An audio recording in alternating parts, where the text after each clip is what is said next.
Hello everyone, welcome to Kalam's academy. मैं हूं राजेश वत्स और आप देख रहे हैं न्यूज केस। अभी रिसेंटली एक न्यूज आया था कि secular word and the socialist word जो प्रियम्बल में लिखा हुआ है उसको हटाया जाना चाहिए या नहीं हटाना चाहिए, एंड सुप्रीम कोर्ट ने इस पे क्या जजमेंट दिया। वेल, इसको अच्छे से समझते हैं, पर आपको पहले बैकग्राउंड समझना पड़ेगा। सेकेंड वर्ल्ड वॉर 1939 से 1945 तक सेकेंड वर्ल्ड वॉर चलता है, and during this second world war allied power and axis powers पे बहुत घमासान युद्ध होती है। ऐसे तो 1945 में आके सेकेंड वर्ल्ड वॉर में एलाइड पावर जो है उनकी जीत हो जाती है, जिसके अंदर ब्रिटेन, यूएसए एंड यूएसएसआर होता है। But at the end of this war Britain was no more a super power. तो सुपर पावर जो दो कंट्री निकल के आते हैं, that were the USA, United States of America, and the USSR, जो सोवियत यूनियन भी कहा जाता था।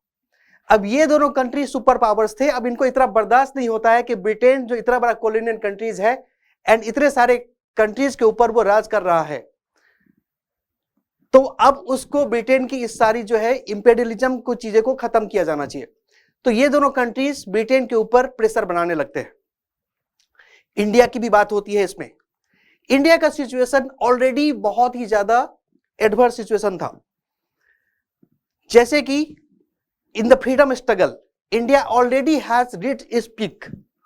क्विट इंडिया मूवमेंट आ रहा था, that is the do and die वाली सिचुएशन थी।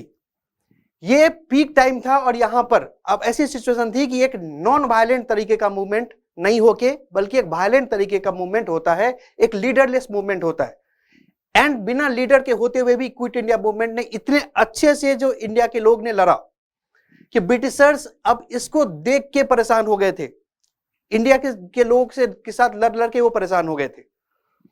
इसीलिए ब्रिटिशर्स को अब पता चल गया था कि अब उनको देश छोड़ के भागना पड़ेगा। Therefore international pressure as well as the national pressure के कारण ब्रिटेन को इंडिया के अंदर एक कॉन्स्टिट्यूएंट असेंबली बनानी पड़ती है। ये कॉन्स्टिट्यूएंट असेंबली जिसके अंदर सिर्फ इंडियंस होंगे। ध्यान दीजिएगा कि पहली बार ऐसा हो रहा था कि ब्रिटेन ने एक ऐसा एक कॉन्स्टिट्यूएंट असेंबली बनाने की ऑफर करी थी जिसमें सिर्फ और सिर्फ इंडियंस होंगे। नहीं तो साइमन कमीशन आपको पता ही था।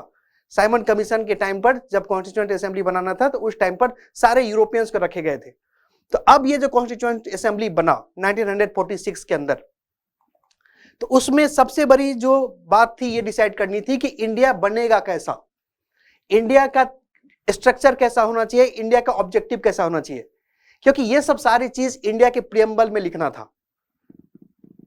प्रियम्बल की बात होगी तो प्रियम्बल एक ऐसा चीज होता है जो कि आइडेंटिटी कार्ड की तरह से देखा जाता है। प्रियम्बल को बहुत सारे लोग हॉरोस्कोप भी कहते हैं, क्योंकि सिर्फ और सिर्फ प्रियम्बल को देख के आप बता सकते हैं कि उस देश के अंदर उसका नेचर क्या है, उसका ऑब्जेक्टिव क्या है। यही चीज प्रियम्बल के अंदर भी, हमारे देश के अंदर भी लिखना था। अब इसके कारण बहुत सारे कॉन्स्टिट्यूएंट असेंबली के अंदर बहुत सारा डिस्कशन चलता है, जिसमें यह डिसाइड होता है कि इंडिया एक सॉवरेन कंट्री तो बनेगा ही। सॉवरेन कंट्री बनेगा मतलब कि अब इंडिया किसी भी कंट्री का कोई गुलाम नहीं होगा। India will B an independent country. ये अपना डिसीजन खुद ही ले सकते हैं। इंडिया डेमोक्रेटिक कंट्री बनेगा, इस पर भी कोई ऐसा डिबेट नहीं था।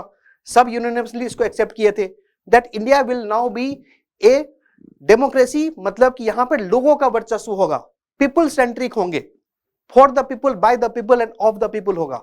सिमिलरली इंडिया बनेगा एक रिपब्लिक कंट्री। रिपब्लिक का मतलब है जो हेड ऑफ द स्टेट होंगे वो इलेक्टेड होंगे, and India has went for the indirect election. जो हेड ऑफ द स्टेट यहां पर प्रेसिडेंट होते हैं वो इनडायरेक्टली इलेक्टेड होते हैं। जो सबसे बड़ी बात थी वो फंस रहा था कि सेकुलरिज्म एंड द सोशलिस्ट वाली चीजें। कुछ लोग ऐसे थे कॉन्स्टिट्यूएंट असेंबली में, जैसे हसरत मोहानी साहब। हसरत मोहानी साहब ऐसा बोल रहे थे कि इंडिया को बनाया जाना चाहिए UISR, that is the union of Indian socialist republic. जैसे उस टाइम पर यूएसएसआर था उसी टाइप से इंडिया को यूआईएसआर बनाया जाना चाहिए। सिमिलरली एक प्रोफेसर केटी साहब थे। प्रोफेसर केटी साहब कहते हैं कि इंडिया के प्रियम्बल में यह लिखा जाना चाहिए कि India that is a Bharat shall be secular federalist socialist union of state.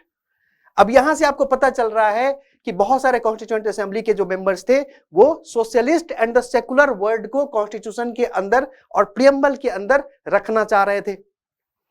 तो ये डिबेट बहुत बड़ी हो गई एंड सोशलिस्ट वर्ड को प्रियम्बल के अंदर रखा जाना चाहिए या नहीं रखा जाना चाहिए, इसमें बहुत बड़ी डिबेट के बाद ये डिसाइड हुआ कि सोशलिस्ट वर्ड इंडिया के अंदर नहीं रखा जाना चाहिए, मींस प्रियम्बल के अंदर नहीं रखा जाना चाहिए। क्यों भाई, क्यों नहीं रखा जाना चाहिए?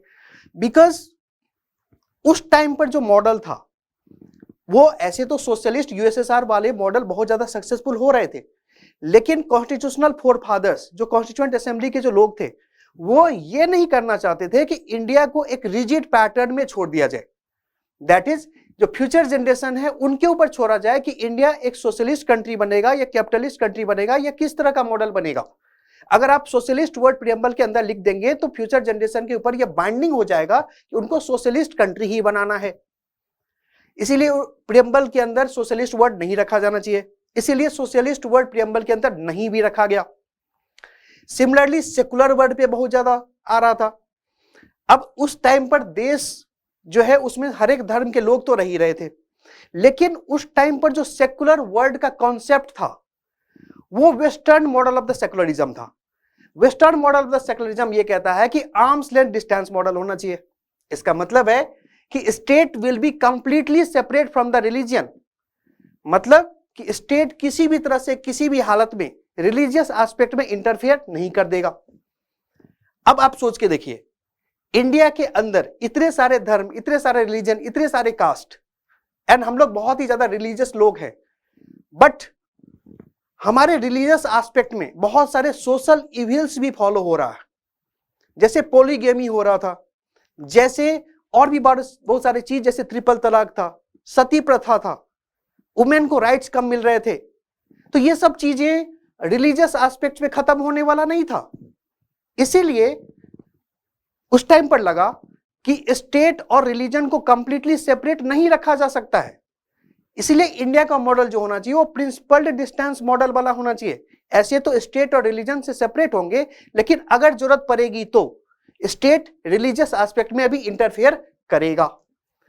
इस कारण से अगर उस टाइम पर सेकुलर वर्ड प्रियम्बल के अंदर लिखा हुआ होता तो वो western model of secularism he emerge हो रहा था, उसका कॉन्सेप्ट ही वही था, तो वेस्टर्न मॉडल ऑफ सेकुलरिज्म हम लोग भी फॉलो करने लग जाते।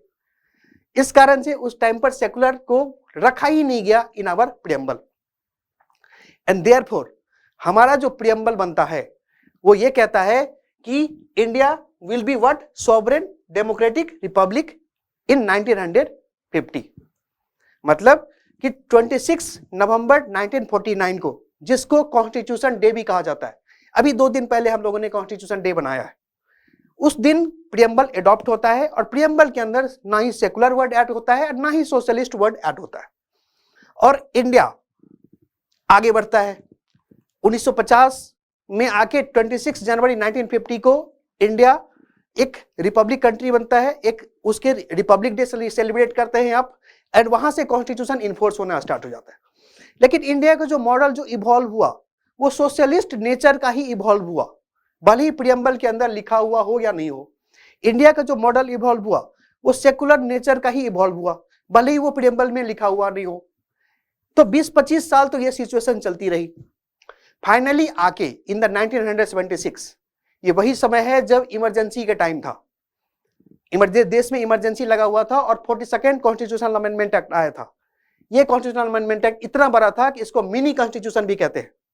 इंदिरा गांधी के टाइम पर 42nd कॉन्स्टिट्यूशनल अमेंडमेंट एक्ट के through secular and the socialist word को अब प्रियम्बल के अंदर ऐड कर दिया गया।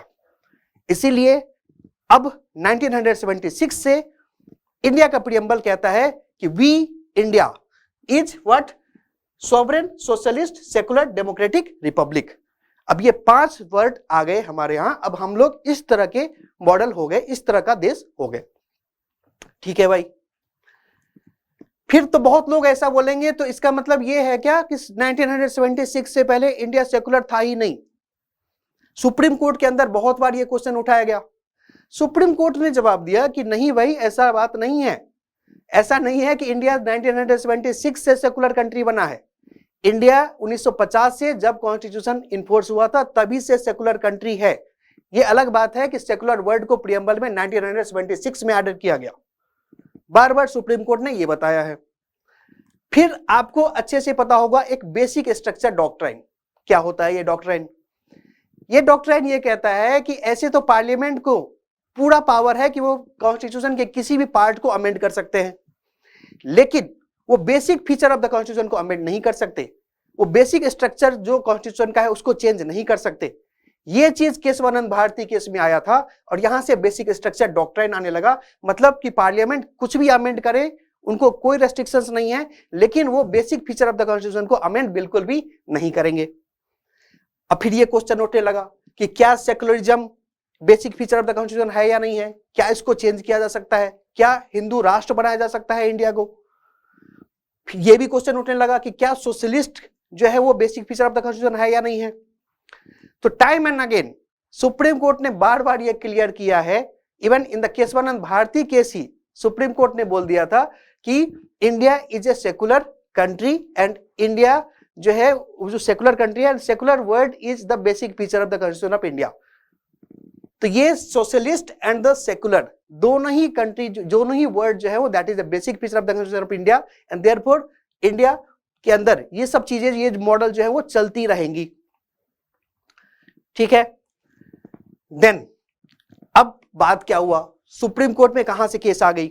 1976 में आपको पता है कि वो अभी आया, अभी हमने बात किया कि secular word and socialist word आया, लेकिन बहुत सारे लोगों को इससे दिक्कत थी, इसीलिए उन्होंने क्या किया कि सुप्रीम कोर्ट में एक पिटीशन फाइल किया एंड बोला कि ये जो secular word and the socialist word आप ऐड किए हो 1976 में प्रियम्बल में, वो चीज गलत है। तो ये केस आई, अब 2 जज बेंच आया था, उस 2 जज बेंच के सामने जिसको जस्टिस संजीव खन्ना जो अभी चीफ जस्टिस ऑफ इंडिया भी हैं, उन्होंने हेड किया एंड उन्होंने इस केस को देखना स्टार्ट किया। जो पेटिशनर थे उनका यह कहना था कि भाई जब secular word and the socialist word को डेलिबरेटली जानबूझ के प्रियम्बल में नहीं डाला गया ड्यूरिंग द कॉन्स्टिट्यूएंट असेंबली के डिस्कशन के कारण, तो उसके कारण अब जबरदस्ती करके 1976 में 42nd कॉन्स्टिट्यूशनल अमेंडमेंट करके जो आपने डाला है इस सेकुलर एंड सोशलिस्ट वर्ड को, ये सरासर गलत है, अब इसको यहां से डिलीट किया जाना चाहिए। ये लॉजिक आता है।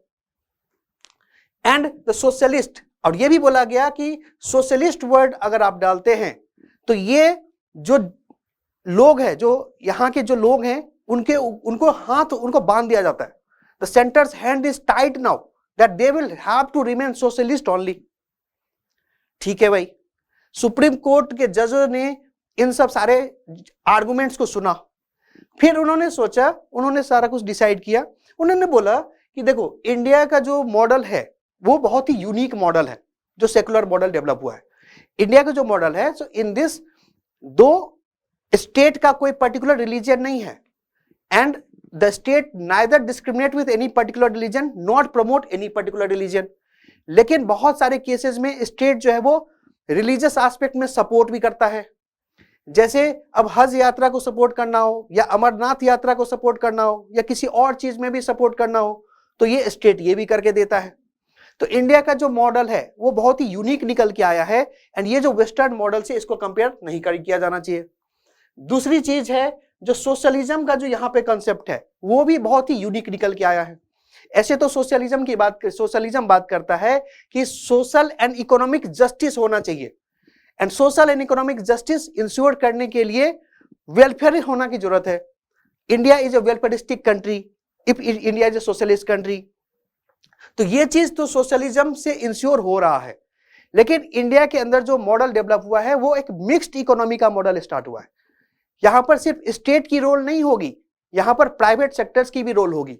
तो दोनों ही का रोल यहां पर हो रहा है and socialist word and the secular word add होने के कारण जो प्रियम्बल में ऐड किया गया through the 42nd constitutional amendment act in 1976, इसके कारण किसी का कोई फंडामेंटल राइट वायलेट नहीं हो रहा, किसी का कोई लीगल राइट वायलेट नहीं हो रहा, किसी भी लेजिस्लेटर का कोई भी पॉलिसीज वगैरह जो है वो वायलेट नहीं कर रहा है। इसीलिए अगर ये वर्ड रियली में ऐड किया भी गया है तो उससे कोई किसी को कोई प्रॉब्लम नहीं होना चाहिए। It does not restrict the government, क्योंकि जो मॉडल डेवलप होना है, जैसे 1991 के बाद India liberalisation, privatisation and globalisation को एडॉप्ट किया है ना। अब प्राइवेटाइजेशन एंड लिबरलाइजेशन चीजें ज्यादा हो रही हैं, तो इसका मतलब ये तो नहीं है कि अब इंडिया सोशलिस्ट कंट्री नहीं रह गया। तो इंडिया सोशलिस्ट कंट्री अभी भी है, अभी भी जो है गवर्नमेंट बहुत सारे वेलफेयर सर्विसेज प्रोवाइड करते हैं, चाहे वो एजुकेशन में हो, चाहे वो हेल्थ में हो, चाहे वो रेलवे में हो, चाहे वो ट्रांसपोर्टेशन में हो, चाहे वो एनी अदर थिंग्स में हो, तो वो गवर्नमेंट प्रोवाइड कर ही रही है। तो ये जो सिस्टम है, ये जो मॉडल है, वो काफी यूनिक है देश के लिए, एंड ये मॉडल कंटिन्यू रहेगा। इसीलिए सोशलिस्ट एंड सेकुलर वर्ड को प्रियम्बल से हटाने की बिल्कुल भी कोई जरूरत नहीं है। और ये जो पेटिशनर का लॉजिक है कि 1949 के टाइम पर या उससे पहले कॉन्स्टिट्यूएंट असेंबली के डिस्कशन में सेकुलर एंड सोशलिस्ट वर्ड को जानबूझ के नहीं रखा गया था, वो बेसलेस डिस्कशन है, उस पर जाने की कोई जरूरत नहीं है। इसीलिए सुप्रीम कोर्ट ने अब डिसाइड किया है कि socialist and secular word continue रहेगा इन द प्रियम्बल। इसका मतलब है कि preamble will still read that we the people of India having solemnly resolve to constitute India into a sovereign socialist secular democratic republic, that is the nature of our country. I hope कि आपको यह बात समझ में आया होगा कि क्या ये डिस्कशन था और क्या ये कंट्रोवर्सीज थी। तो इस सेशन में इतना ही है। Thank you so much.